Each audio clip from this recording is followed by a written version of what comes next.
I was staring at my wife's phone, watching my entire world collapse into a single text message. Last night was incredible. I can still feel you. When can we meet again? The response came immediately. Thursday, same hotel. I'll wear that thing you like. My hands shook so badly I almost dropped the device. This wasn't happening. This couldn't be happening. Not to us, not to Emily and me. But there it was, undeniable and raw, glowing on the screen at 6:47 a.m. on a Tuesday morning in our kitchen in Portland, Oregon. The same kitchen where we'd shared coffee every morning for 9 years. The same kitchen where we'd announced to our families that we were expecting our daughter Lily. I'd only picked up Emily's phone because mine was dead and I needed to check the time before my morning run. She was still asleep upstairs, exhausted from what she'd claimed was a late meeting at the advertising firm where she worked as creative director. The phone had been unlocked, the messages right there on the home screen. The contact name was just a letter. D. My thumb moved on autopilot, scrolling up through the conversation. My stomach turned with each swipe. 3 months. This had been going on for 3 months. The messages were explicit without being crude, intimate in a way that hurt worse than vulgarity. They talked about moments together, inside jokes, plans for their next encounter. There were references to hotels I recognized, the Riverside Inn, the boutique place downtown near her office, even one out by the airport. I kept scrolling, my breath coming faster. Photos. She'd sent him photos. Nothing completely revealing, but suggestive enough. Her in lingerie I'd never seen.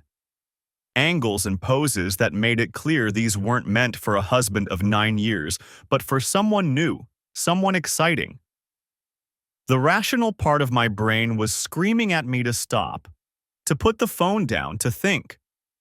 But I couldn't. I had to know everything.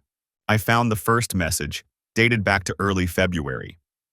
It had started innocent enough, a thank you for helping with a presentation. Then lunch. Then drinks. Then a kiss that shouldn't have happened but felt so right. Then everything else. I heard movement upstairs. Emily was waking up. My mind raced. What was I supposed to do? Confront her right now? Pretend I hadn't seen anything? I looked at the phone in my hand like it was a live grenade. Without thinking it through, I opened my laptop on the kitchen counter and used the charging cable to connect her phone. My fingers flew across the keyboard, pulling up the backup software I'd set up years ago for both our devices.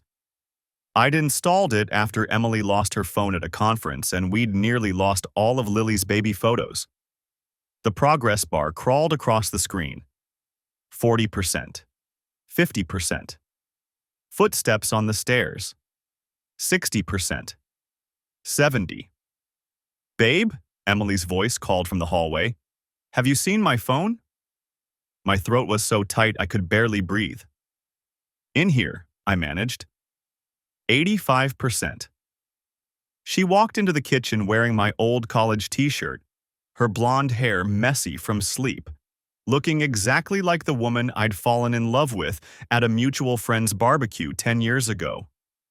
The woman I'd proposed to on a hiking trail overlooking the Columbia River Gorge. The mother of my 7-year-old daughter. The stranger who'd been sleeping with someone else for 3 months. There it is, she said, reaching for the phone. 92%. It was on the counter, I said, my voice sounding foreign to my own ears. Mine's dead. She picked it up, glanced at the screen, and I watched her face. Nothing. No panic, no guilt. She was good at this. Want me to make coffee? She asked, moving toward the machine. Already brewing, I said automatically. 100%. Backup complete. I closed the laptop as casually as I could manage, my heart hammering so hard I was sure she could hear it. You okay? Emily asked, studying me. You look pale.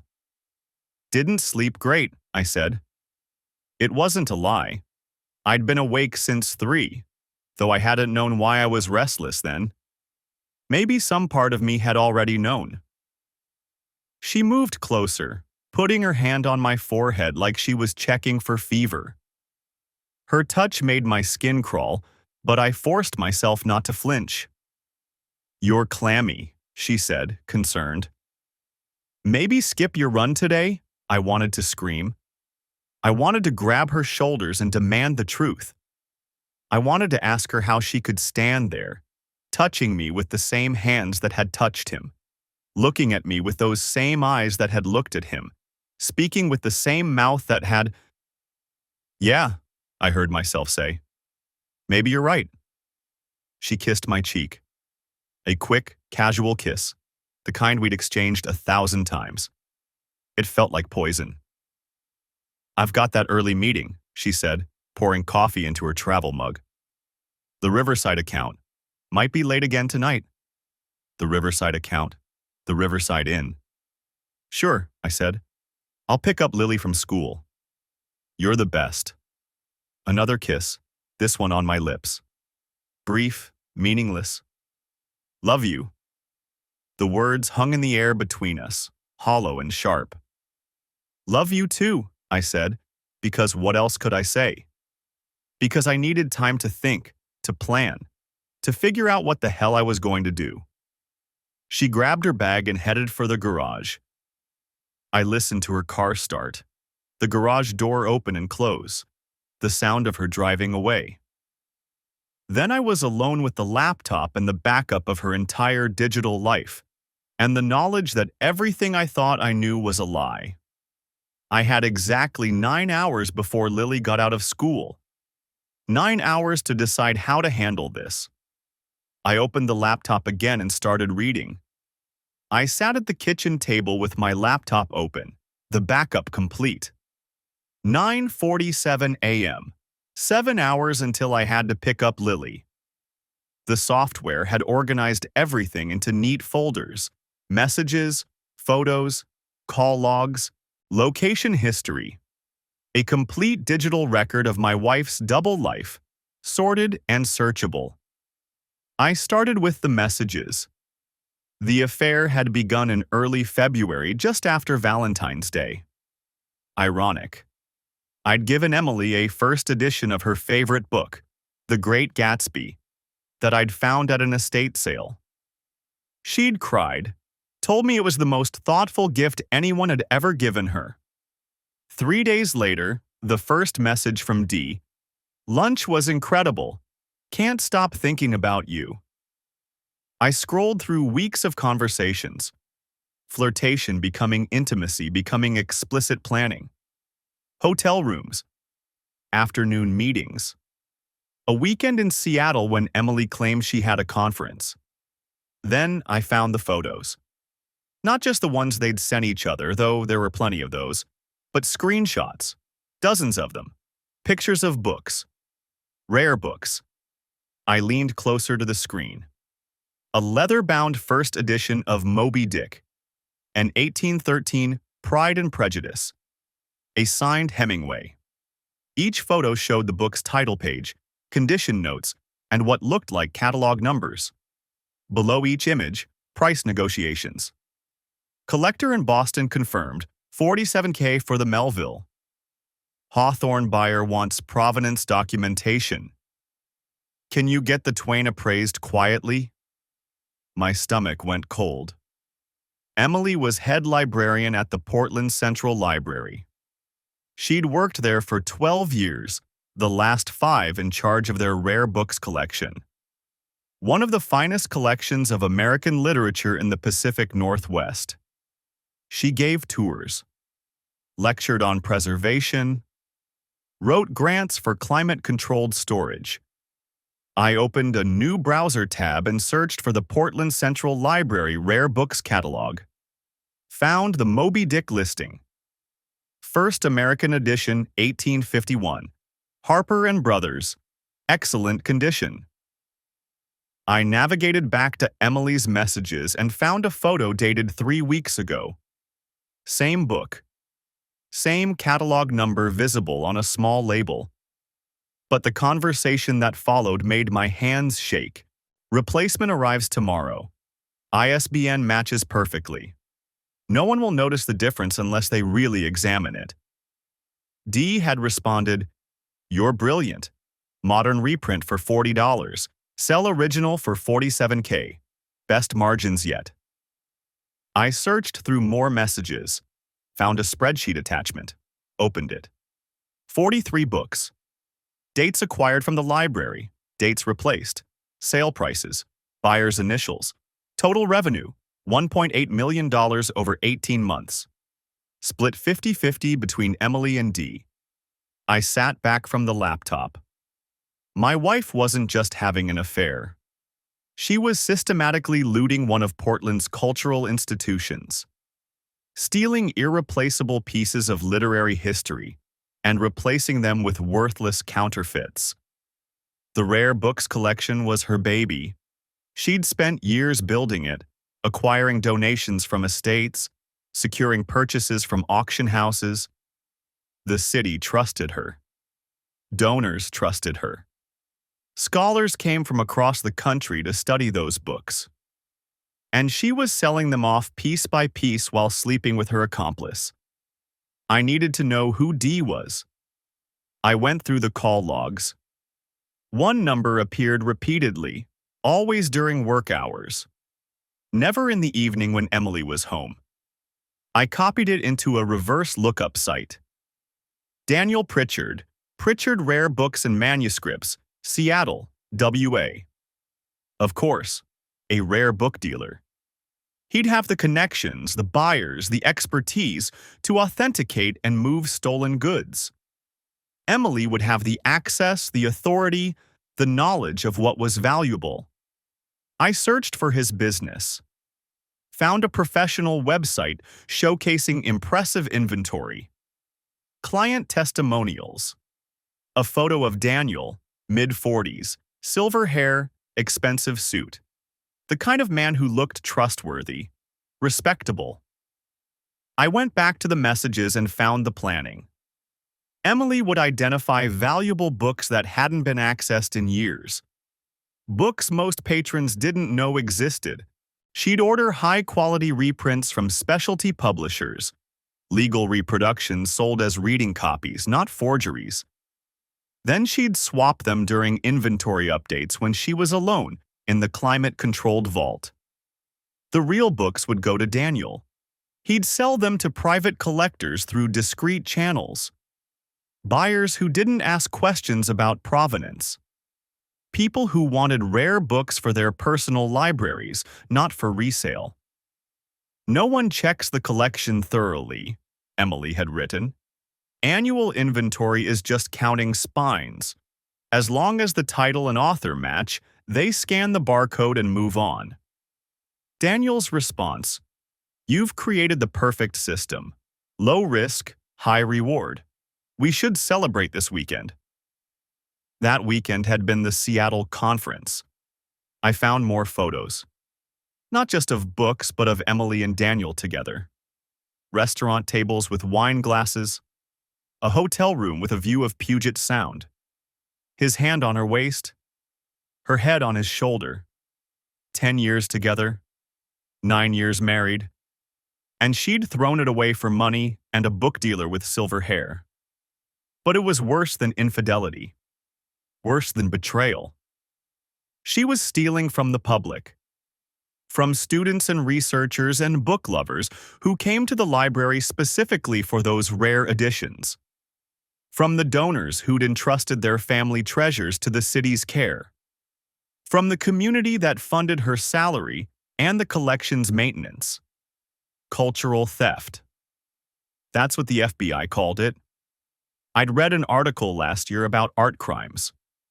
How stealing cultural property was a federal offense. How the FBI had a dedicated unit that investigated thefts from museums, libraries, archives.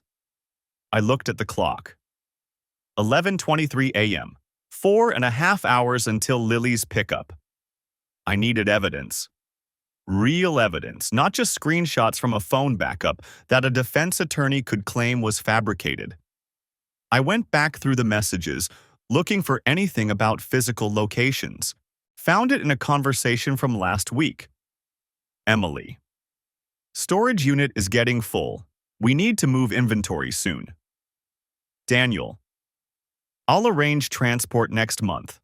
Boston buyer wants to see the Hawthorne in person. Storage unit. They were keeping books somewhere before sale. Probably the ones waiting for buyers or ones they hadn't found purchasers for yet. I searched through more messages, found an address.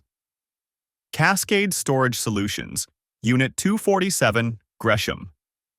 20 minutes from our house. I grabbed my keys. The storage facility was one of those sprawling complexes off the highway. Hundreds of identical orange doors in long rows. Security gate with a keypad. I parked across the street and watched. Waited for someone to enter or exit so I could slip through behind them.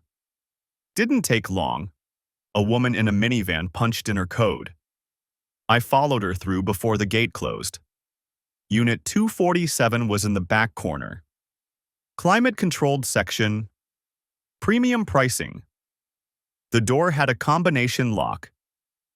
I stood there staring at it, realizing I'd driven all this way without thinking about how I'd actually get inside. Then I remembered. Emily's location history. The backup had captured everywhere her phone had been. I pulled up the data on my phone, found multiple visits to this address over the past 6 months.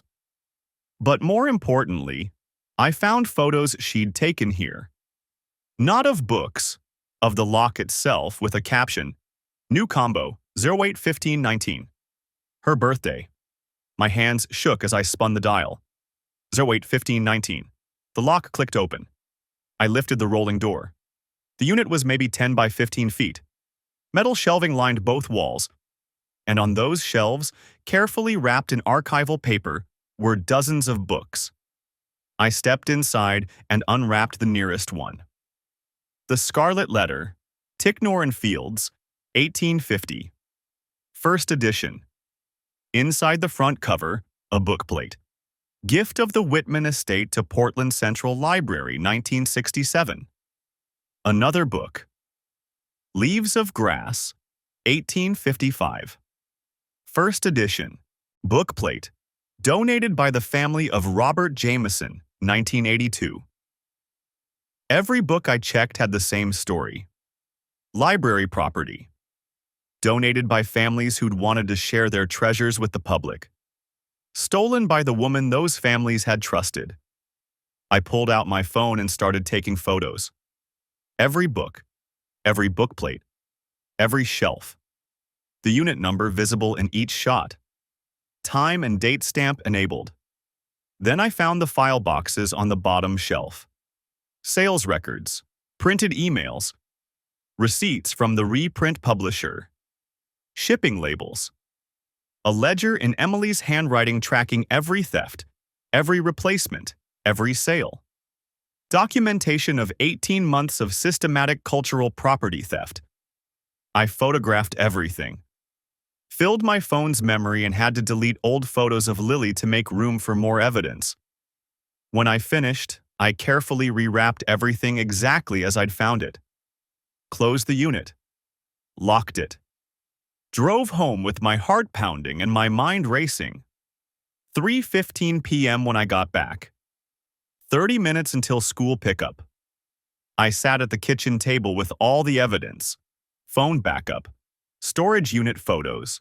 Screenshots of the sales records. My wife had stolen nearly $2 million in rare books. Federal crime. Cultural property theft. Conspiracy. Fraud. And she'd done it while sleeping with her accomplice in hotel rooms paid for with money from selling the public's literary heritage. I thought about Lily, 7 years old, smart and funny and innocent. Then I thought about all the other 7-year-olds in Portland who'd never get to see a real first edition of Moby Dick, who'd look at a cheap reprint and never know they were being cheated. I opened my laptop and searched for the FBI Portland field office, found the number for their art crimes division. My finger hovered over the call button. I pressed the call button. The phone rang twice before a woman's voice answered. FBI Portland field office, how may I direct your call? Art crimes division, I said. My voice came out steadier than I expected. One moment. Classical music filled my ear. I stood in the storage unit surrounded by stolen history, phone pressed against my face, trying to breathe normally. The smell of old paper and dust filled my lungs. Agent Lisa Warren, Art Crime Team. How can I help you? I'd rehearsed this moment in my head during the drive back from Gresham. Keep it simple. Stick to facts. Don't mention the affair unless asked. My name is Michael Bennett. I need to report systematic theft from a public library's rare book collection. Multiple items, significant value, ongoing operation. A pause. I heard typing in the background. Can you tell me which institution? Portland Central Library. The rare books collection. I have physical evidence. The stolen books themselves, sales records, documentation of replacements. More typing. And how did you come across this evidence, Mr. Bennett? This was the part I'd worried about. My wife is the head librarian of the rare books collection. I discovered the theft by accident and investigated further. She's been working with an accomplice, a rare book dealer in Seattle named Daniel Pritchard. I see. Her tone shifted, became more focused. Mr. Bennett, where are you right now?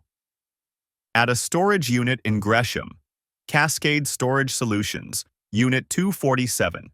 That's where they've been keeping the books before sale. There are dozens of items here with library donation plates still visible. I need you to leave that location immediately and not return. Don't touch anything else, don't remove anything. Can you do that? I looked down at my phone, at the photos I'd already taken. I've already photographed the contents. Books, ledgers, sales receipts. A longer pause. Mr. Bennett, I'm going to need you to come to our office today. Can you be here in an hour? Yes? Good. Don't contact your wife. Don't tell her about this call. Don't give her any indication you know about the theft. Do you understand? I understand. One more thing. Do you have access to any communications between your wife and her accomplice?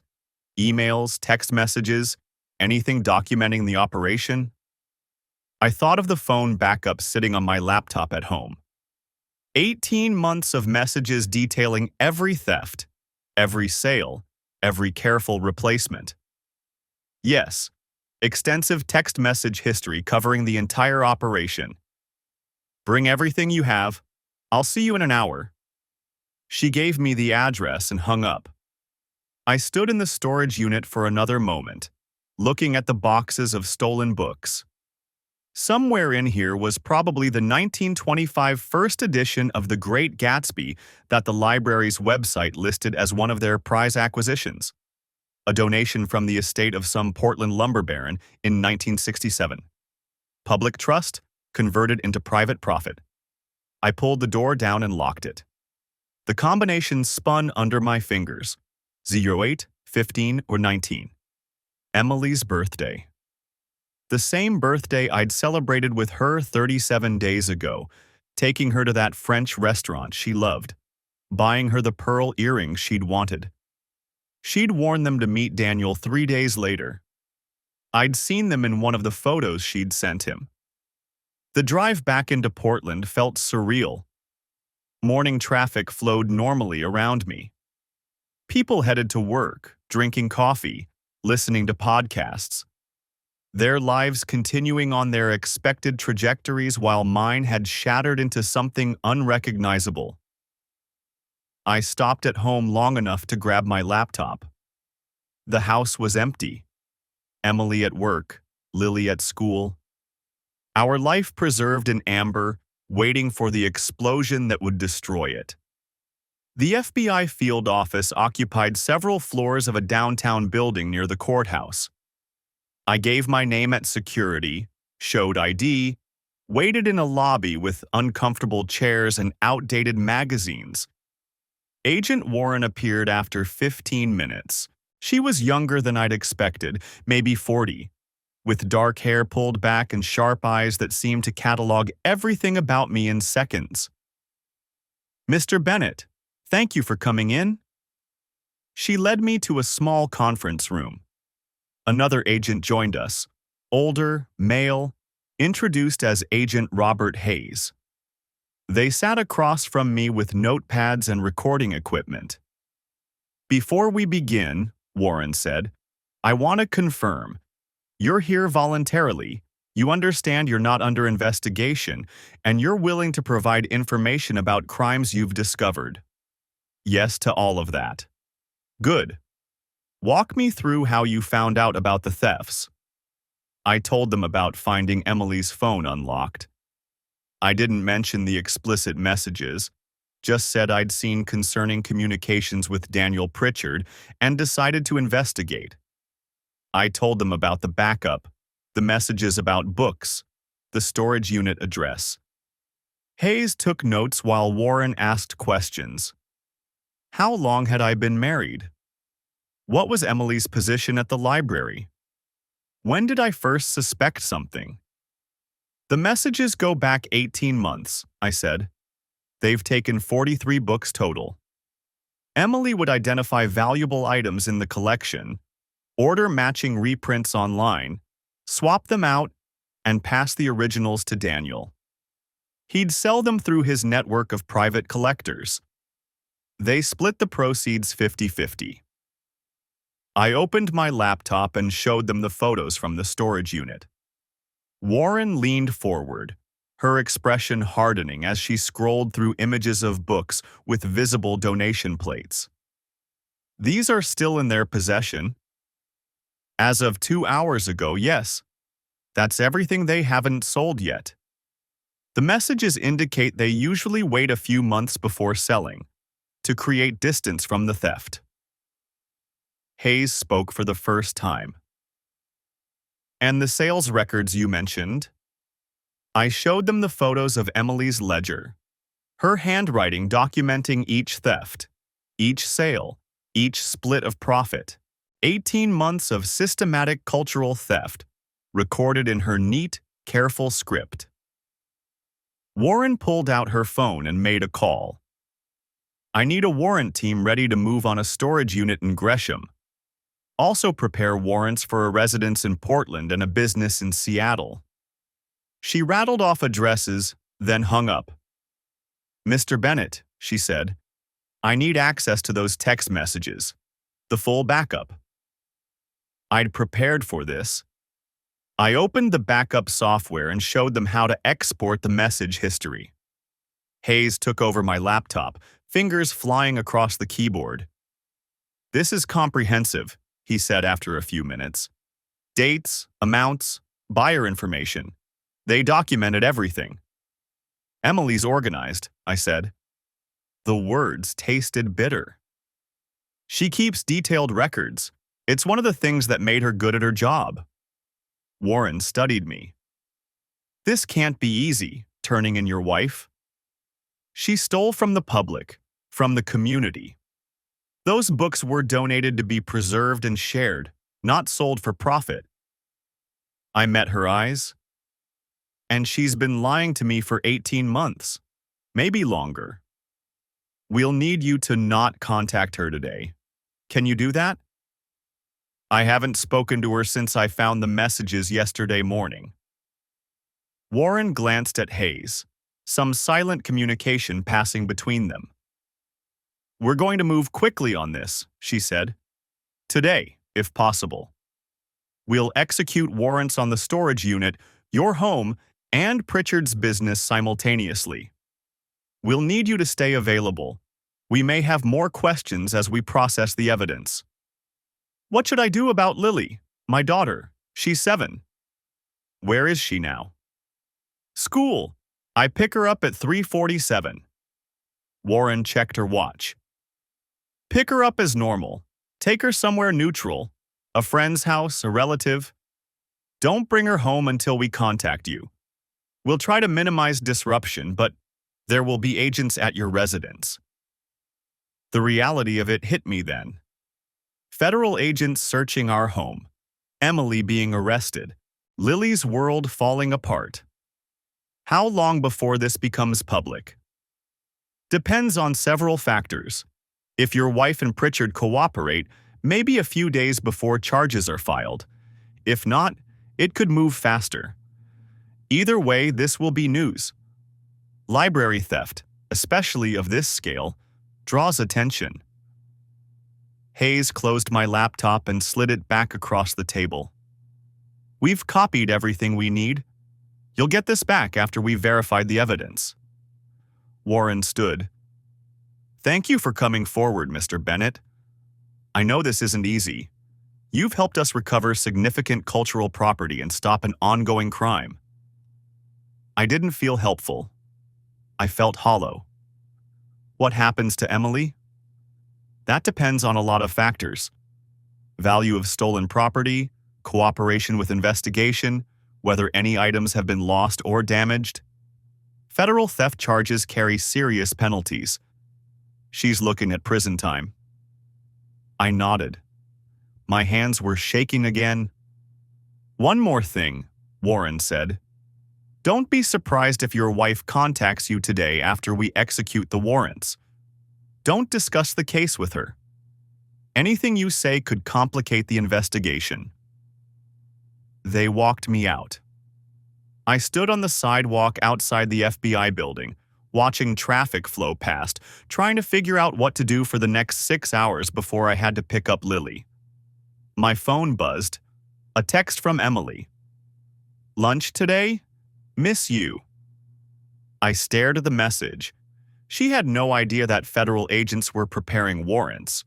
No idea that her carefully constructed double life was about to collapse. I didn't respond. The playground was nearly empty at 3:47 p.m. Most kids got picked up by 3:30, but I'd asked Lily's teacher to let her stay on the equipment for an extra 15 minutes. Mrs. Patterson had given me a concerned look. I must have appeared as wrecked as I felt. But she'd agreed. I watched Lily swing, her backpack sitting at my feet, and checked my phone for the 7th time in 5 minutes. Nothing from Agent Warren yet. They'd had 2 hours since I left the storage unit. More than enough time to secure warrants, assemble teams, coordinate with Seattle field office. The simultaneous raids were supposed to happen at 3 p.m. Emily would have been at the library. Daniel at his shop in Pioneer Square. My phone buzzed. Warren. Warrants executed, both subjects in custody. Seattle PD secured Pritchard's business. We're at your residence now with recovery team. Recommend you keep your daughter away minimum 3 to 4 hours. My hands started shaking again. The same tremor that had started this morning when I'd seen those messages. When my entire life had split into before and after. Emily was arrested. Actually arrested. The mother of my child. The woman I'd proposed to at Multnomah Falls 9 years ago. The person who'd held my hand through my father's funeral. Who'd stayed up 3 nights straight when Lily had croup. Who'd kissed me goodbye this morning like everything was normal. In custody. Daddy, watch! I looked up. Lily was hanging upside down from the monkey bars, her dark hair, Emily's hair, hanging straight down, her face red with the rush of blood. Very impressive, sweetheart. Be careful. She flipped back over with the casual fearlessness of 7-year-olds and scrambled across to the slide. I typed back, understood. What happens now? Warren. Both transported to federal detention. Initial appearances tomorrow morning. We're cataloging evidence at residence. Also need formal statement from you.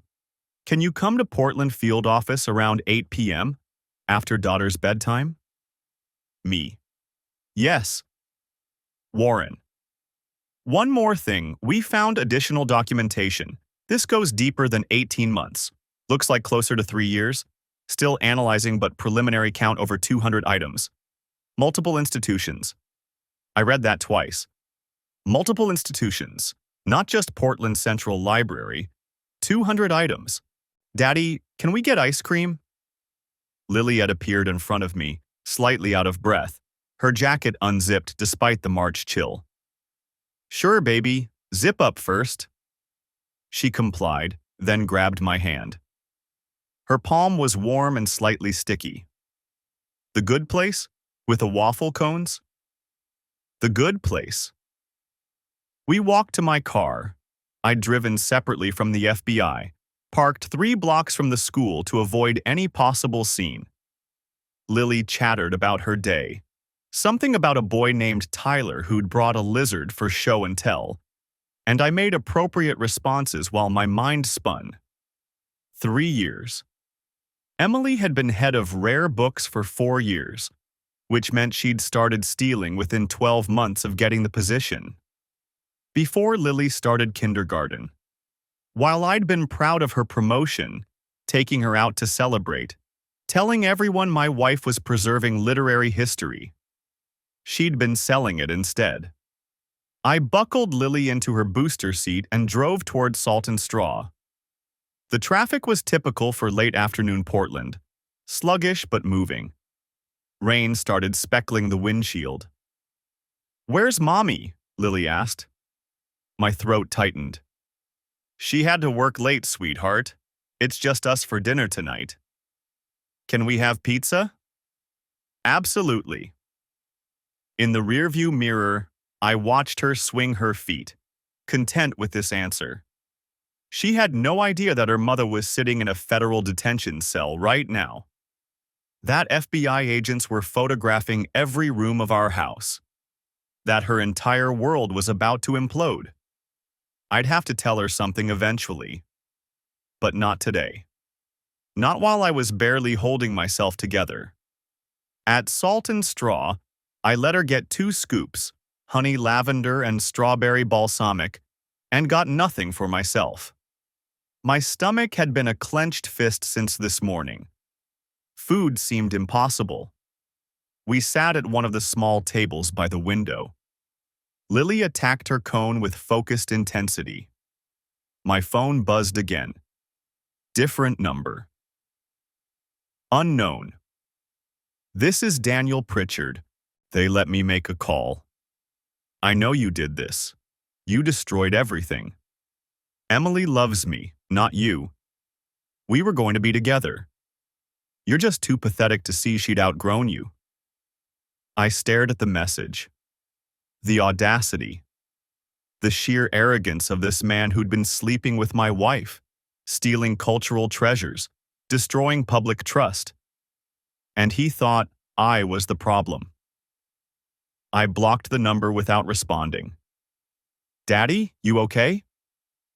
I looked up. Lily was watching me with Emily's eyes, strawberry ice cream on her chin. "I'm fine, baby. Just work stuff." She accepted this and returned to her cone. By the time we finished, it was nearly 5 p.m. I took her to Pizzicato, let her order a margarita pizza, and we sat in another window booth while she colored on the paper tablecloths they provided with crayons. "Are you sad?" she asked suddenly, not looking up from the flowers she was drawing. "A little bit," I admitted, "but I'm happy to be here with you." "Is it because of Mommy?" My heart stopped. "What do you mean?" "You and Mommy have been different lately. Like, quiet different." I hadn't realized she'd noticed. Emily and I had been careful, or so I'd thought. But kids sense things. Fault lines in the foundation. "Grown-ups go through complicated things sometimes," I said carefully. "But no matter what, Your mom and I both love you very much. That will never change." She nodded, apparently satisfied, and added purple to her flower. The pizza arrived. I managed 2 slices through sheer force of will. Lily ate 3, which seemed like a good sign. Normal appetite. Normal kid doing normal things while her world prepared to detonate. At 6:30, I took her to Powell's Books. We spent an hour in the children's section. She picked out 2 chapter books, something about a girl detective and a fantasy about dragons. I would have bought her 20 if she'd asked. By 7:45, we were home. Except it wasn't home anymore. The FBI had been thorough but respectful. Nothing was trashed, but everything felt violated. I could see where they'd searched. Drawers not quite closed right, books slightly out of order, the filing cabinet in my office left open.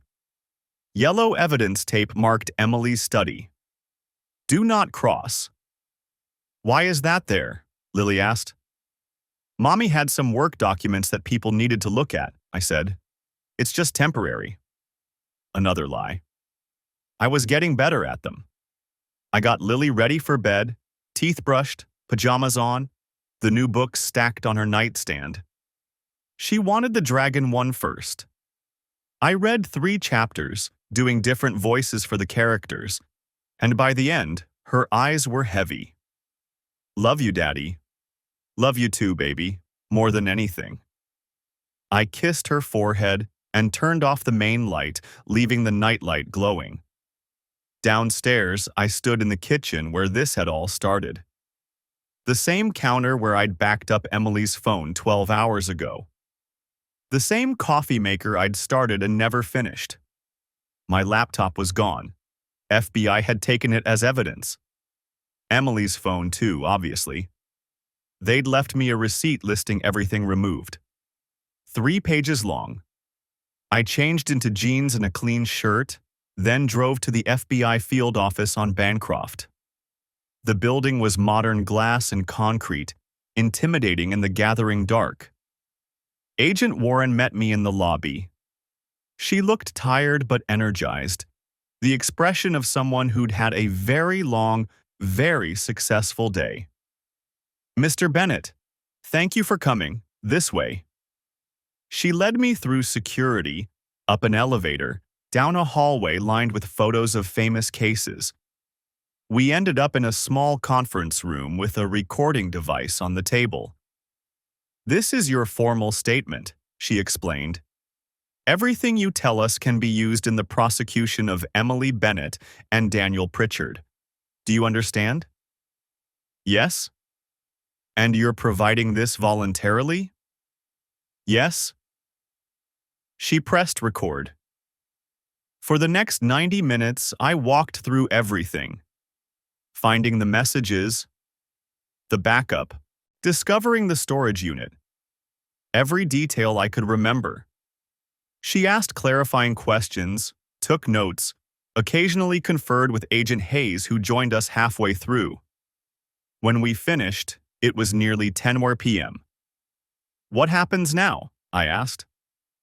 "Initial appearances tomorrow at 10 a.m., Warren said. "They'll be formally charged. Bail will be argued. Given the federal nature of the charges and flight risk, we're recommending no bail for either defendant." "Will I have to testify?" "Eventually, yes, but not tomorrow. Tomorrow is just procedural." I nodded. "The books, can they be returned?" "Most of them, yes. We've already contacted Portland Central Library's board of directors. They're devastated, but grateful. Some items that were sold internationally may be harder to recover, but we're working with Interpol." "And Emily?" Warren's expression softened slightly. "She hasn't said anything yet. Invoked her right to counsel immediately. Pritchard, on the other hand, won't stop talking, trying to claim it was all her idea, that he was manipulated, not helping his case. Of course he was. Throwing Emily under the bus to save himself. The same man who'd texted me about their great love. Can I ask you something? Warren said. Sure. This morning, when you found all this, why didn't you confront her? Most people would have. I thought about that. About Emily coming downstairs in my old college shirt, kissing me, asking if I was okay. About how close I'd come to screaming at her right then. Because I knew if I confronted her, she'd have time to destroy evidence, to warn him, to make it all disappear. I met Warren's eyes. I wanted to make sure she faced consequences. Real ones. Not just divorce. She nodded slowly. You did the right thing. These books, they belong to everyone, to history. What she did wasn't just theft from an institution, it was theft from the public trust. I stood to leave. My entire body ached with exhaustion. One more thing, Warren said. Your daughter. Do you have support, family? This is going to get very public very quickly. My sister lives in Seattle. She'll come down. Good, because tomorrow this breaks in the media, and it's going to be everywhere. I drove home through empty streets, rain streaming down the windshield. Everywhere. By tomorrow, everyone would know. Emily's colleagues, Lily's school, our friends, my coworkers. Everyone would know my wife was a thief, an adulteress, a criminal who'd betrayed public trust for money and sex. The house was dark when I got back. I checked on Lily, still sleeping, dragon book on the floor where it had fallen. I picked it up, set it on her nightstand, and stood there watching her breathe. Tomorrow her life changed forever, and there was nothing I could do to stop it. The text from Pritchard sat on my phone like a live grenade. I stared at it until the screen went dark, then kept staring at the blank rectangle. You destroyed everything. She loved me. We had plans. This is all on you. My hands wanted to shake. I didn't let them. Lily was still asleep upstairs. In a few hours, she'd wake up and ask where Mommy was, and I'd have to lie to her. Again. The thought made my throat tight, but I pushed it down. One crisis at a time. I forwarded Pritchard's message to Agent Walsh without comment. Let the FBI add witness intimidation to his list of problems. The kitchen was too quiet. The coffee maker had finished its cycle 20 minutes ago, but I hadn't moved to pour any. I'd been sitting at the table, phone in hand, watching the world I'd known for 10 years finish collapsing. My laptop was still open to the folder of evidence I'd compiled.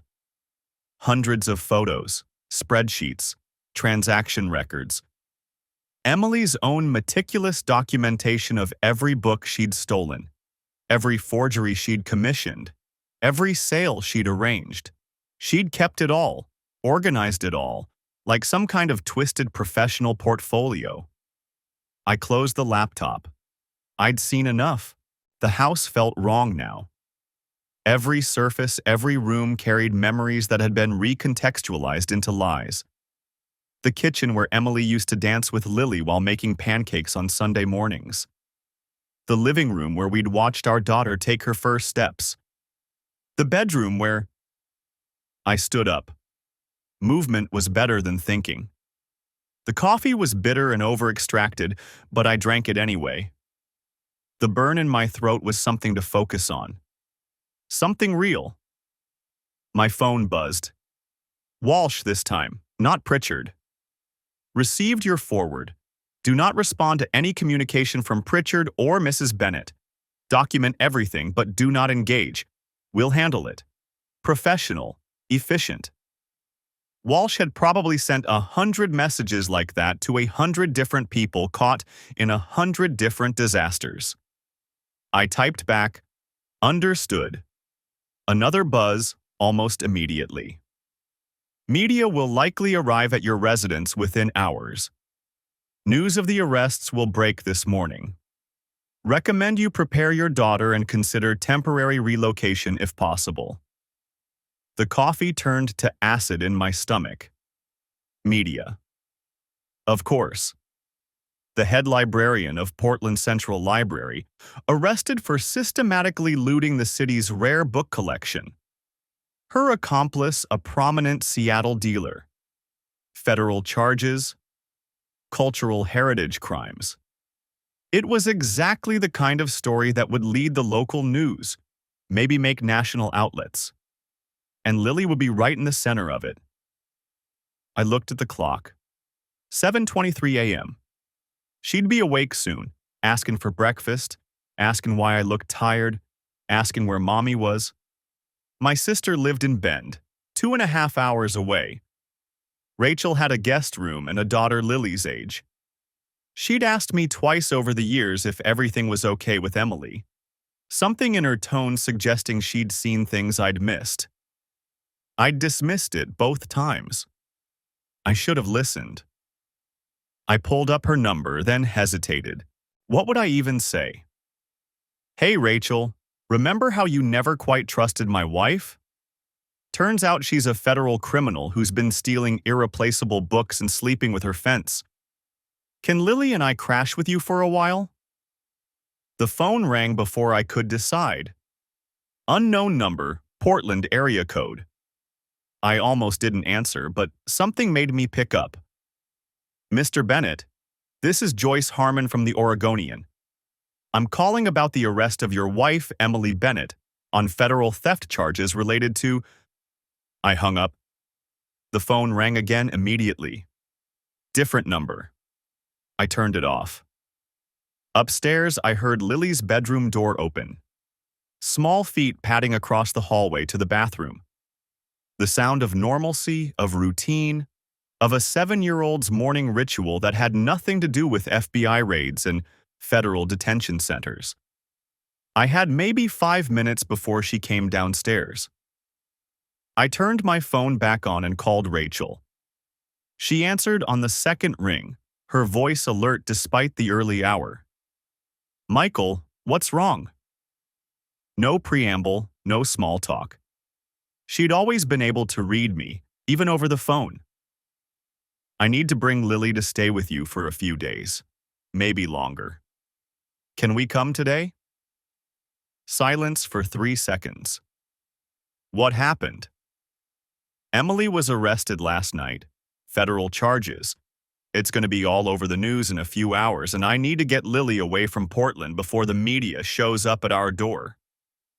Jesus! Michael, what? I'll explain everything when we get there. Can we come? Of course. Of course you can come. Do you need me to drive down and... No, I'll drive us. We'll leave as soon as Lily's ready. I just need to know we have somewhere to go. You always have somewhere to go. You know that.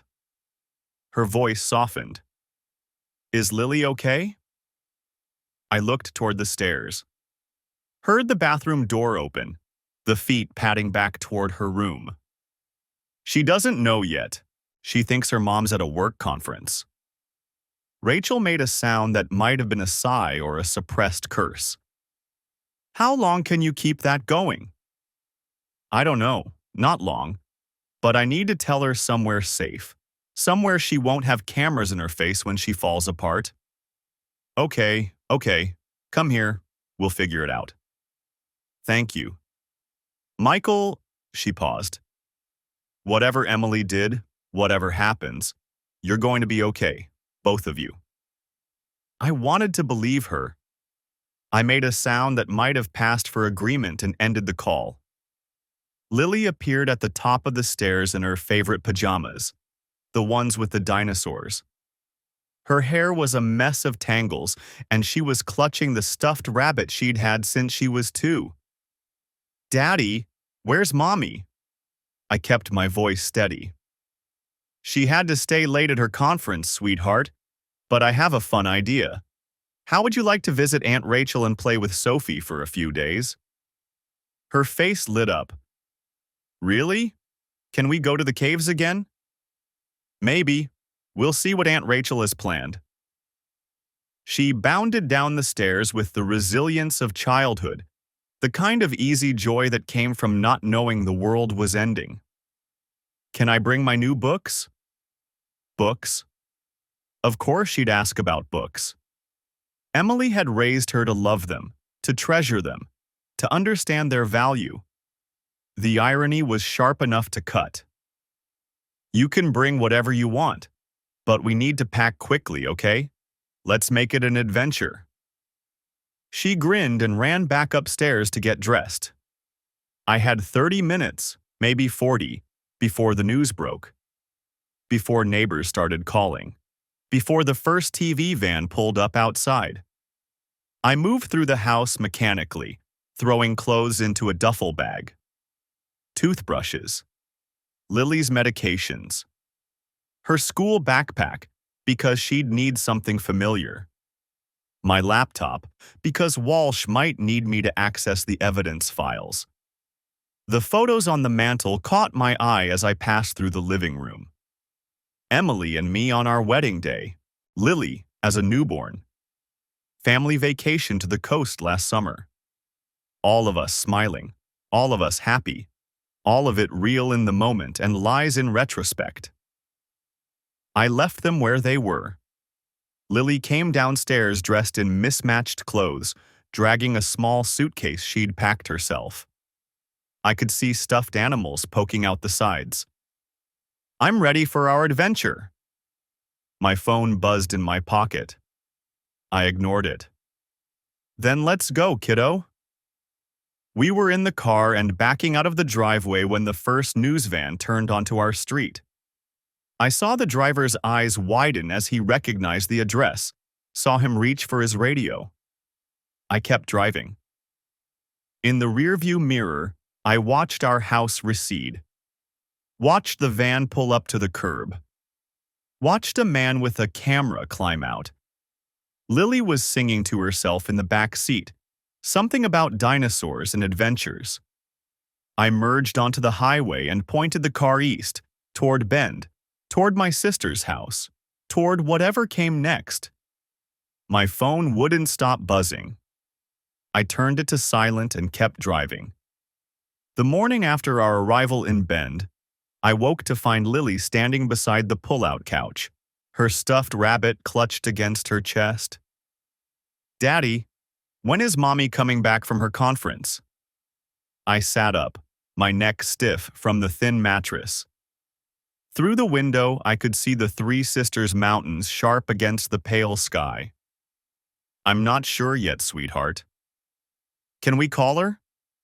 My phone sat on the coffee table where I'd left it after silencing the 17th call from a reporter the night before.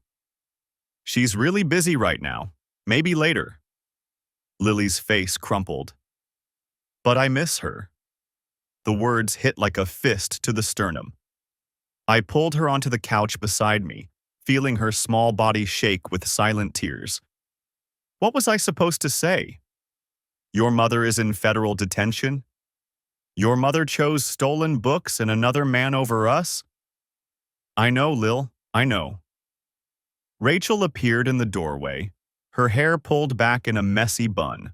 She gave me a look that said we needed to talk, then smiled at Lily. Hey, kiddo, want to help me make pancakes? I have chocolate chips. Lily wiped her eyes. The mini ones? Is there any other kind? After Lily followed Rachel to the kitchen, I checked my phone. 43 missed calls, 67 text messages. Most from reporters, but buried in them were messages from Agent Warren. Need to schedule follow-up interview. Multiple institutions have confirmed thefts. Please call. Daniel Pritchard is cooperating. Claims Emily was the ringleader. We need your statement on their relationship. Media at your residence has dispersed. Advise you retain legal counsel for yourself and your daughter. I called Warren from Rachel's back porch, where the morning air still held the night's chill. Mr. Bennett, thank you for calling back. What's happening with Emily? She's being held pending arraignment. The U.S. Attorney's Office is preparing formal charges. We've identified thefts from 7 institutions across 3 states: Portland Central, obviously, but also Seattle Public Library, the Oregon Historical Society, University of Washington Special Collections, and 3 private institutions. 7 institutions, 3 states. The scope kept expanding. How many books total?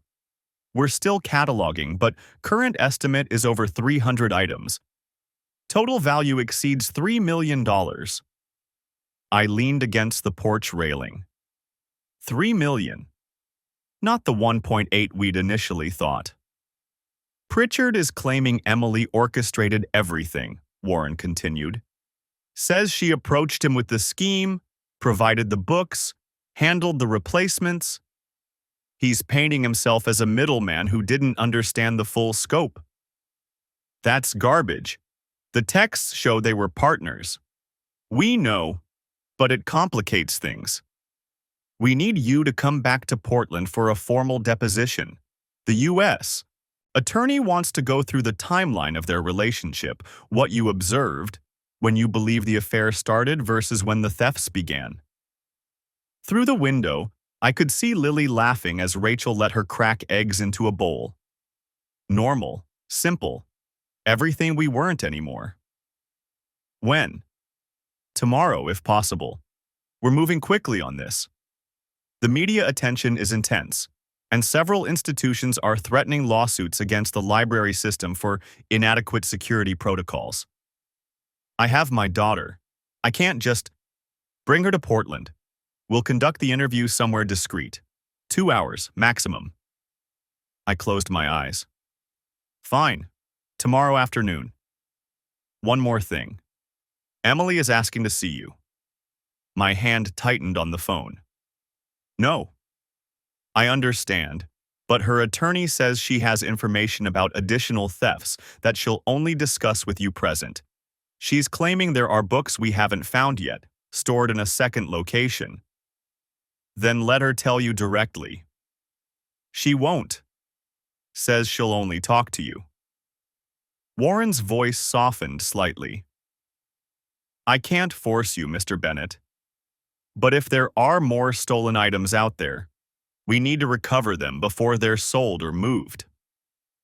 I thought of those library patrons who'd never see the real first editions again. Students who'd come looking for pieces of history only to find cheap facsimiles. Emily had stolen from all of them. I'll think about it. After I hung up, Rachel brought me coffee. We sat on the porch steps while Lily's voice drifted through the window, singing something about chocolate chips. You look like hell, Rachel said. Thanks. What did the FBI want? I told her about the expanded scope, the additional institutions, Pritchard's cooperation. Rachel listened without interrupting, her coffee mug cradled in both hands. And Emily wants to see me. Says she knows where more books are hidden. Of course she does. Rachel's voice carried an edge I rarely heard. She'd never particularly liked Emily, though she'd been civil for my sake. Probably trying to negotiate. Negotiate what? Reduce charges, cooperation credit, or maybe she just wants to manipulate you one more time. I watched a hawk circle over the distant mountains.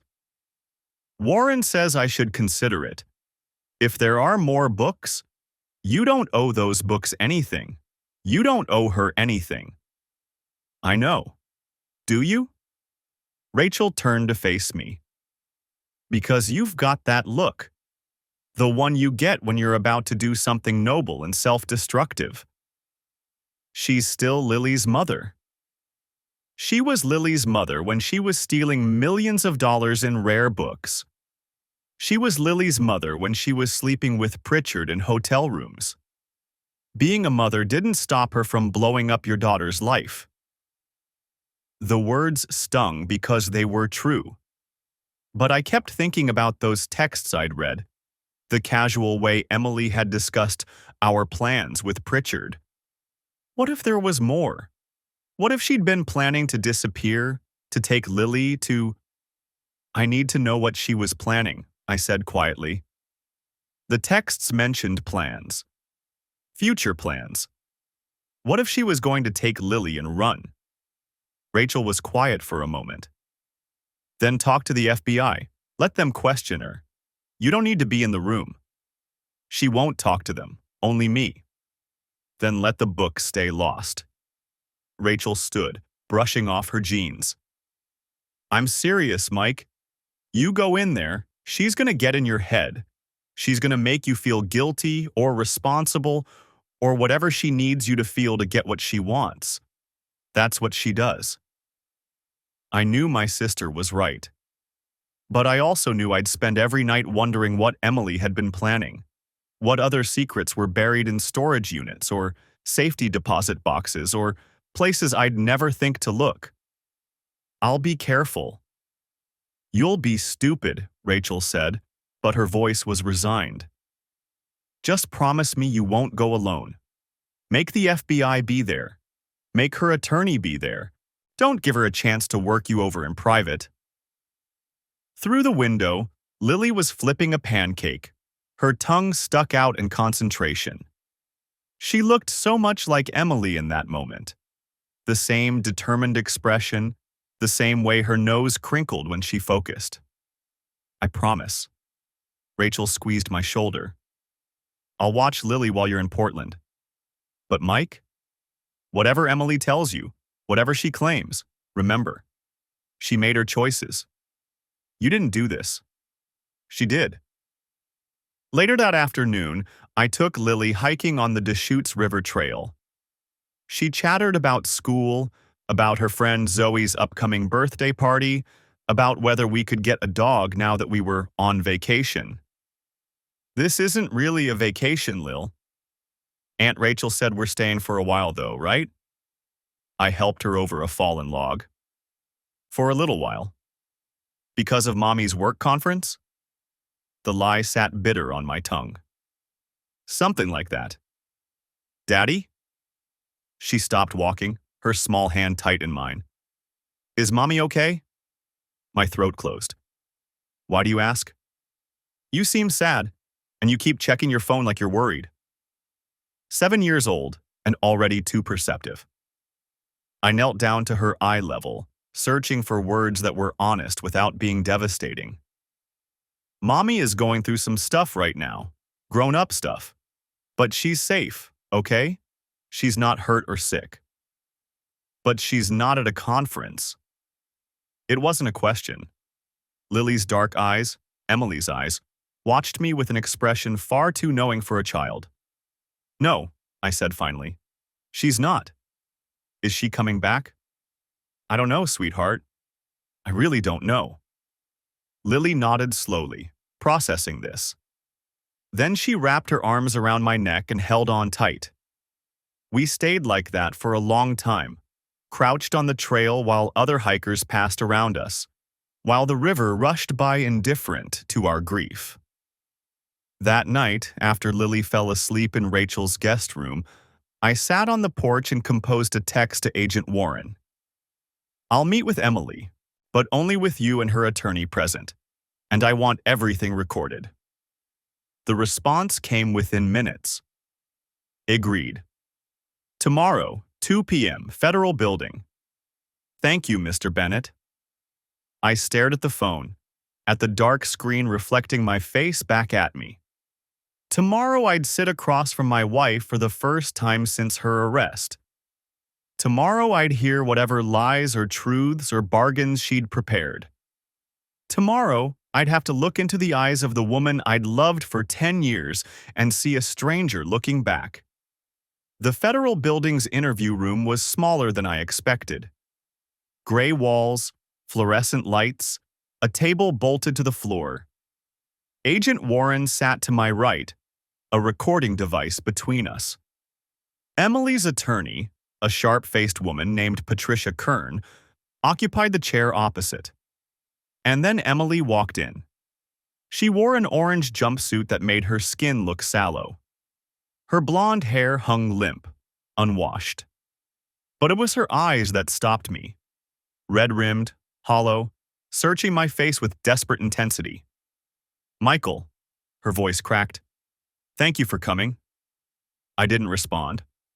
Warren had coached me. Let her talk. Don't engage emotionally. Remember, everything is recorded. Kern cleared her throat. My client has agreed to provide information about additional stolen materials in exchange for consideration during sentencing. She insisted you be present for this disclosure. Why? I asked Emily directly. She flinched at my tone. Because I need you to understand. I need you to know I never meant. Her voice broke. There's a second storage unit in Beaverton and a safety deposit box at Columbia Bank, downtown branch. Warren leaned forward. What's in them? The Beaverton unit has 43 books, first editions, mostly American literature. Things I took before I met Daniel, before any of this became organized. She looked at me. I started small. One book, sold online, then another. It was so easy, Michael. No one checked. No one cared. People cared, I said quietly. Those books were donated by families who trusted the library. I know. Tears spilled down her cheeks. I know that now. But at first it felt victimless. The library had duplicates or newer editions. I told myself it didn't matter. When did it start? Warren asked. 3 years ago, right after I became department head. Emily wiped her eyes with her sleeve. We needed money. Michael's dad was sick. Medical bills were piling up, and I saw an opportunity. My father. She was blaming this on my father's cancer treatment. That's bullshit, I said, my voice hard. Dad died 2.5 years ago.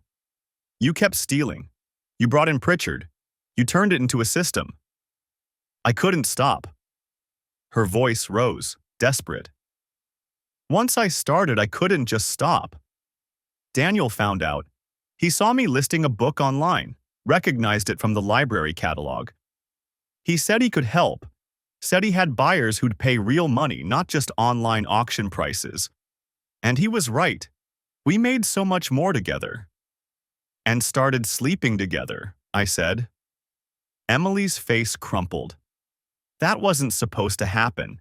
I swear, Michael, it wasn't about him.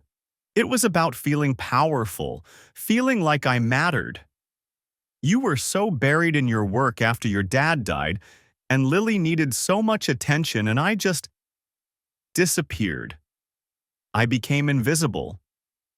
So you stole $3 million in rare books and had an affair. I kept my voice flat. That's your excuse? You felt invisible? I'm not making excuses. She slammed her hand on the table. I'm trying to explain. I'm trying to make you understand why you destroyed our family. I leaned forward. Why you lied to me every day for 3 years. Why you stole from the community that trusted you. Why you made our daughter's mother into a federal criminal. Emily sobbed openly now. Kern put a hand on her shoulder, but Emily shook it off. The safety deposit box, she said through tears. It has documentation, ledgers going back to the beginning, names of buyers, prices, everything. And there's money, almost $400,000, my share that I hadn't spent yet. Warren made a note. We'll need the box number and key. Kern has them. Emily looked at me again. Michael, please. I know I can't fix this. I know I've lost you, but Lily, can I see her? Just once? I need to explain to her that, no. The word came out harder than I intended. Emily recoiled like I'd struck her. She's my daughter. She's the daughter you abandoned when you chose this. I gestured at the room, at her jumpsuit, at the wreckage of everything we'd been. You don't get to traumatize her more just to make yourself feel better. I wasn't abandoning her. Daniel and I were planning to. She stopped abruptly. Ice flooded my veins. Planning to what? Emily looked at Kern, who shook her head sharply. But Emily kept talking, the words tumbling out in a rush. We were going to leave. Take Lily and move to Vancouver. Daniel has contacts there, buyers who don't ask questions. We were going to start over, be a family. You were going to kidnap my daughter. I stood up so fast my chair screeched across the floor. You were planning to take her out of the country. Not kidnap. I'm her mother. I was going to… Agent Warren. I turned to her, my whole body shaking. I want full custody, immediately. I want her parental rights terminated. Michael, no! Emily lurched forward, but Kern held her back. Please, you can't. She's all I have left. You should have thought of that before you planned to steal her from me. Warren stood. Mr. Bennett, let's step outside. I followed her into the hallway, my hands clenched into fists. Through the door, I could hear Emily's muffled sobs. That changes things, Warren said quietly. Parental kidnapping across international borders, especially combined with the theft charges. She's looking at significant prison time now. Good. Warren studied me. You're sure about custody? Courts generally prefer to maintain parental relationships. She was going to take my daughter to another country to escape federal charges. She was going to make Lily an accomplice to her crimes. I met Warren's eyes. I'm sure. Back in Bend that evening, I sat with Rachel on her porch while Lily played with Sophie in the backyard. The sun was setting behind the mountains, painting everything gold and red. She wanted to take Lily to Canada, I said. Run away with Pritchard and start over. Rachel was quiet for a long moment. Jesus, Mike. I'm filing for full custody. Emergency petition based on flight risk. Good. Rachel sipped her wine. What are you going to tell Lily? I watched my daughter chase Sophie around the swing set, her laughter carrying on the evening air. 7 years old, too young to understand federal crimes and asset forfeiture and parental rights termination, but old enough to know her mother was gone. The truth, I said. An age-appropriate version, but the truth. She deserves that much. That night, after Sophie went to bed, I sat with Lily in the guest room. She was in her dinosaur pajamas, her stuffed rabbit in her lap. Daddy, when are we going home? I don't know yet, sweetheart, but I need to tell you something about Mommy. Her face went very still. Is she dead? No, baby, no. I pulled her close. But she did something wrong, something serious. She took things that didn't belong to her from the library where she works. And now she has to face consequences for that. Like when I took Emma's eraser and had to sit in time out. Sort of like that, but more serious. Mommy is going to be away for a while. A long while. Lily was quiet, processing. Because she stole? Yes. Is that why we left Portland? Partly. I wanted to keep you safe while everything got sorted out. Are you going to steal too? The question hit me sideways. No, Lil, never. Promise? I promise. What Mommy did was wrong, and I would never do that to you. She nodded, then burrowed into my chest. I miss her. I know. And it's okay to miss her, even when she did bad things. People are complicated. Will I see her again?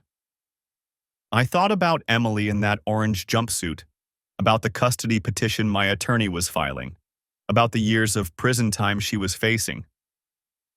Maybe someday, but not for a while. Lily cried then, deep, shuddering sobs that shook her small frame.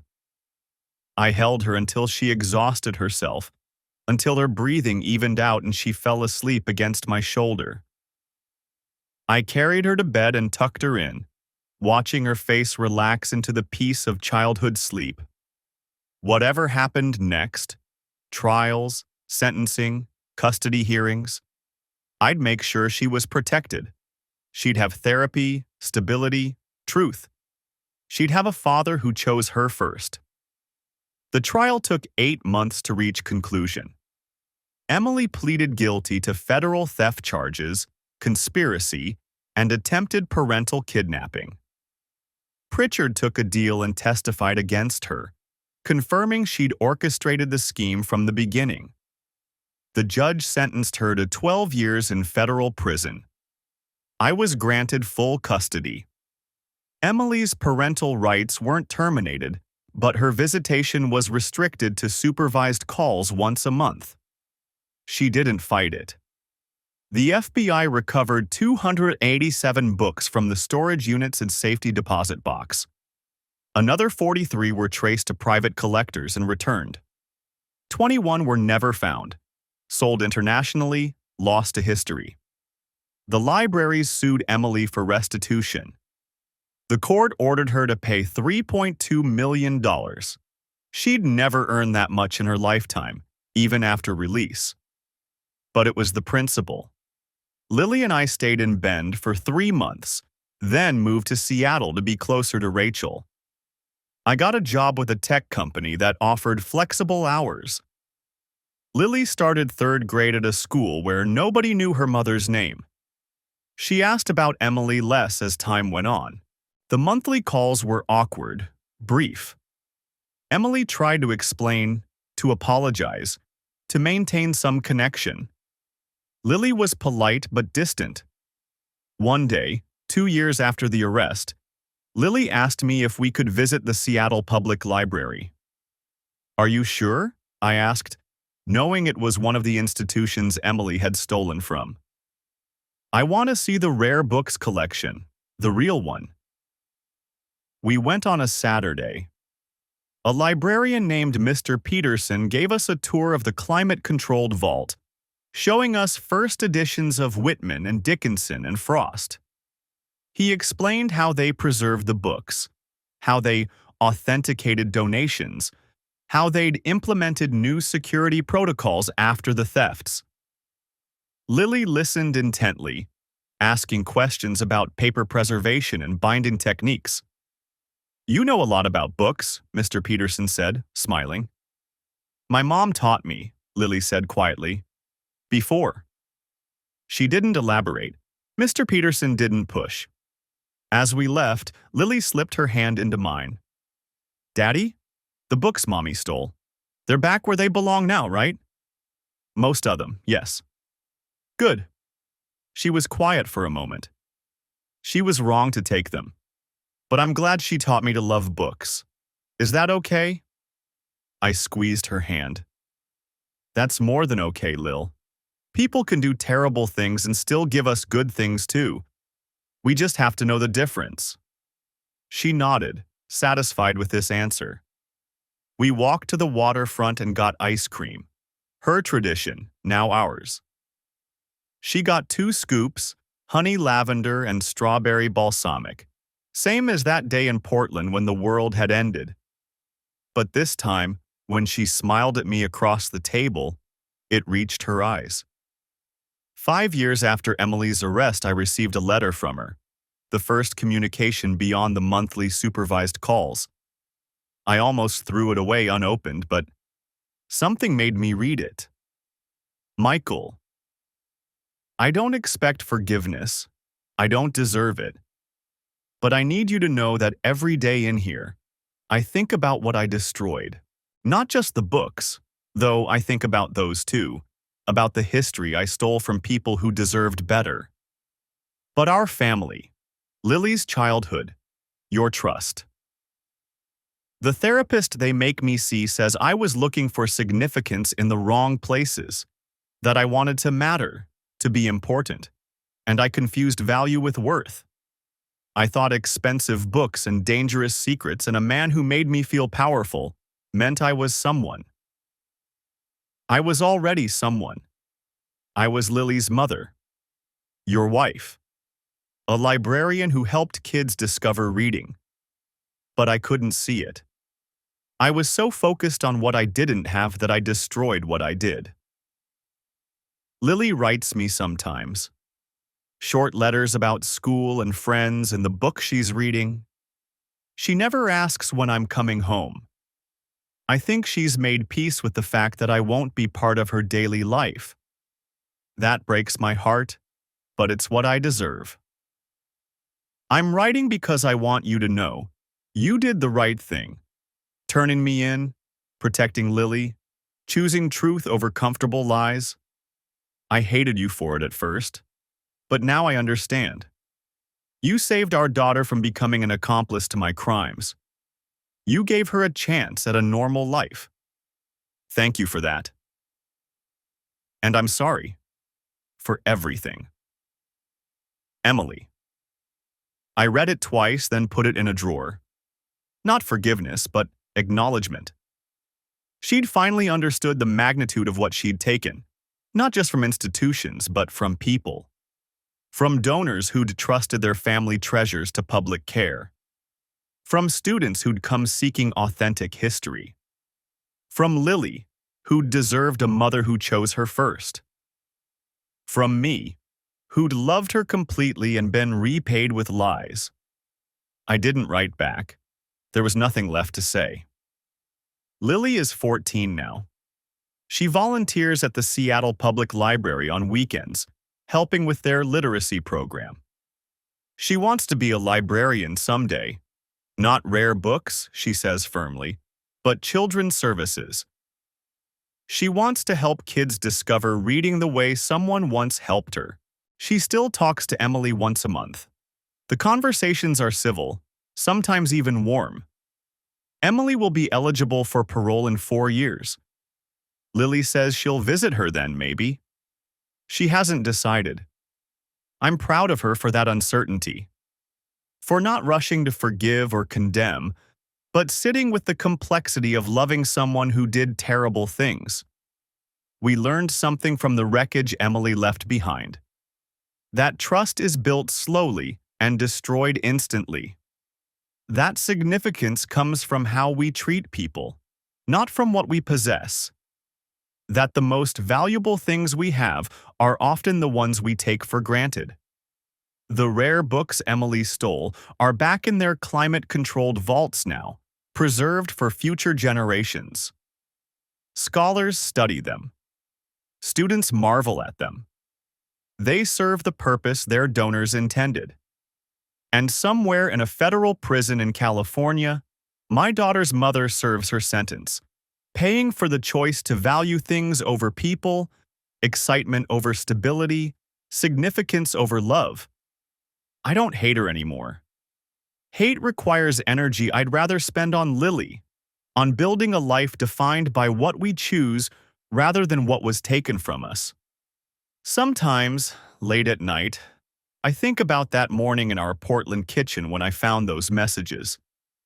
How my hand shook as I backed up her phone. How I could have confronted her, could have given her a chance to destroy evidence and disappear with our daughter.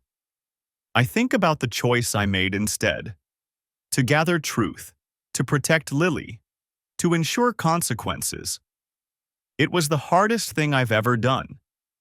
It was also the most important. Because in the end, we're defined not by what happens to us, but by what we do when everything falls apart. By whether we choose comfortable lies or difficult truths. By whether we protect ourselves or the people who depend on us. I chose Lily. I chose truth. I chose to believe that doing the right thing matters, even when it costs everything. And on the days when I doubt that choice, I look at my daughter, strong, thoughtful, kind despite everything, and I know I chose correctly. The books are back where they belong. Lily is safe. And I can look at myself in the mirror without flinching. That's not redemption. But it's enough. It has to be enough.